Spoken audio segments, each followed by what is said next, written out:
Et maintenant, au Québec, la ministre des Transports, Geneviève Guilbeault, a déposé un avis de projet pour le 3e lien hier. Et Eliane, il s'agit d'un avis nécessaire. Oui, exactement. Vous savez, à chaque fois qu'il y a des avancées dans ce projet, ça fait beaucoup jaser chez nous. Et donc, hier, document de 15 pages dans lequel, selon la ministre, elle l'a mentionné, ce serait une étape, une avancée dans ce projet. Donc, dans ce document, ce que l'on retrouve, c'est les impacts potentiels. Donc, parmi ces impacts, on retrouve la congestion, la perte de milieux naturels. Important de mentionner, on dit qu'il y a plusieurs espèces qui sont présentes dans la zone d'étude du projet, dont des espèces protégées.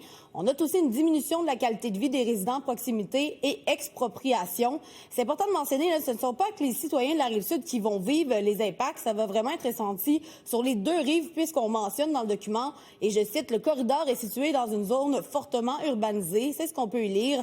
Je vous rappelle que le tracé et le budget restent toujours inconnus à l'heure actuelle, mais dans le document, on parle de possibles répercussions dans des secteurs riches en paysages, en patrimoine bâti et naturel. Donc, on parle du site patrimonial de Sillery, la Maison des Jésuites, la promenade Samuel de Champlain, la ferme de Jean-Charles Chapet, le Vieux-Québec. Donc, bref, plusieurs lieux bien connus ici à Québec. Donc, je vous rappelle, tracé, budget, toujours inconnu, mais voilà, on a ces petits détails dans cet avis-là en lien avec l'environnement. Donc, voilà, selon la ministre, ce serait une avancée dans ce projet que l'on suit de très près ici chez nous.